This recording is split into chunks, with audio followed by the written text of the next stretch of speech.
ইউপিএসসির যতগুলো ম্যাথগুলো আসে সেগুলো টুকটাক হয়ে গেলেও এনটিপিসির অ্যাডভান্স ম্যাথ কিন্তু আমি একদম পারি না। এটা আমার অনেক বড় একটা ফল্ট বলতে পারো।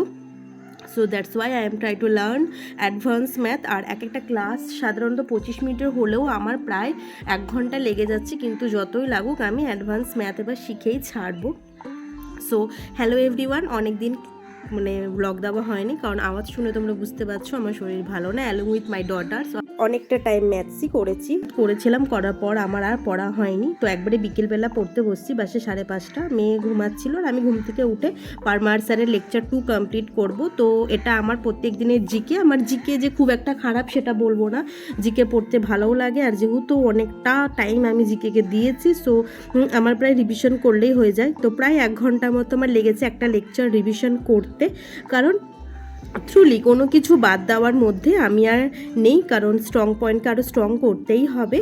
তো এইটা কমপ্লিট করলাম। কমপ্লিট করার পর মেয়ে ওই ঘরে পড়ছিল, তো ওকে খাইয়ে দিলাম। খাইয়ে টাইয়ে ওরও হচ্ছে মানডের থেকে এক্সাম, তো ও স্টাডি করছিল। ওকে খাইয়ে দেওয়ার পর আমি একটু আগে জলটা গরম করে নিলাম। জল গরম করে নিয়ে তারপরে এদিকে চা করছিলাম। চাটা খেয়ে ফ্লাক্সের মধ্যে জল টল গরম ভরে রেখে আমি বসেছি রিজনিং করতে। আর রিজনিংয়ের যে সব থেকে মানে ঘোটালা চ্যাপ্টার সেটা হচ্ছে সিলোজিজম, ওটাই আমি করছিলাম। তো অনেকটা করেছি, প্রায় আমি 1.5 ঘন্টা মতো ওই জিআইএ করছিলাম। আর একটা ব্যাপার, এই যেহেতু সময় সেরকম নেই, তো যেটা করব সেটা ভালোভাবেই রেডি করব, কারণ আবার রিভিশন বা আবার কোনো কিছু করার মতো সময় আমার কাছে নেই। তো আমি প্রথমে স্যারের ক্লাসে প্রায় 25টার মতো সিলোজিজম করছিলাম। করার পর আমি বুকস থেকেও করছিলাম, ওখানেও প্রায় 30-40টার মতো আমি করেছি। তো এই দেখো এদিকে মেয়ে পড়ছে, ওকে পড়াচ্ছিলাম আর আমি এদিকে একটু বাংলা লেখা ট্রাই করছিলাম। একদমই না, লেখা তো মানে কোথা থেকে শুরু করবো বুঝতেই পারছিলাম। তো আমার কিন্তু এনটিপিসি বা রেলওয়ে এক্সাম, আপনাকে ডি বলো আর ফ্ল্যাগশিপ মেইনস বলো, আমাকে কিন্তু প্রিপারেশন এভাবেই নিতে হচ্ছে। যখন যেভাবে সময় হচ্ছে আমি সেভাবেই করছি, কারণ দুটোর মধ্যেই এই বয়সে এসে এখন একটা এক্সামের ওপর ভরসা করাটা আমার পুরোপুরি বোগামি হবে। আমি জানি না যে আমি কতটুকু কী করতে পারবো, কিন্তু আমি আমার তরফ থেকে পুরো চেষ্টা করব যে নিজেকে যেন আমি ভালো মতো প্রিপেয়ার করতে পারি। তো তারপরে মেয়েকে খাইয়ে টাইয়ে দিলাম। খাইয়ে টাইয়ে দেওয়ার পর না, আমি যে বেঙ্গলি রাইটিংটা লিখছিলাম আমি একদমই স্যাটিসফাইড না, কারণ তারপরে কেটে গিয়ে আমি আবার লিখেছি। ওদিকে মেয়েকে বললাম বলতে গুটিয়ে রে, ওকে ঘুম পাড়াচ্ছিলাম, ও হচ্ছে মাথায় হাত না বুলালেও ঘুম হয় না।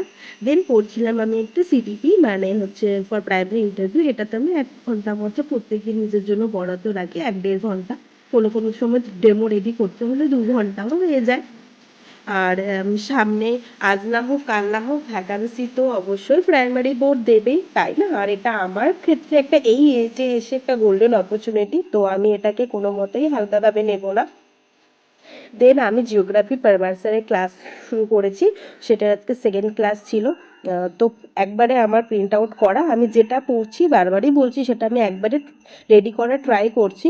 তো এভরিওয়ান, এই হচ্ছে আজকের স্টাডি সারা দিনের আমার অলমোস্ট 8 ঘন্টার ওপর, কিন্তু আমাকে এটা 10 ঘন্টায় নিয়ে যেতেই হবে, না হলে অনেক কিছু বাদ থেকে যাচ্ছে, বিশেষত ম্যাথ। কারণ আমাকে রেলের জন্য 6 ঘন্টা, মেন্সের জন্য ক্লার্কশিপ প্রায় 2 ঘন্টা, আর ইন্টারভিউর জন্য 2 ঘন্টা আমাকে বরাদ্দ করতেই হবে। তো আমি চেষ্টা করছি প্রত্যেক দিন ব্লগ দেওয়ার, আর কিভাবে আমি 8 ঘন্টাটাকে 10 ঘন্টায় নিয়ে যাব এটাতেও দেখবে তুমি আমি কিভাবে পারছি বা পারছি না। তোমাদের কাছে যদি কোনো অ্যাডভাইস থাকে অবশ্যই তোমরা দিও। তো প্রায় 1:30টার মতো যখন বাজতে গেল তখন আমি পড়েছি ঘুমিয়ে। তো চলো আজ টাটা।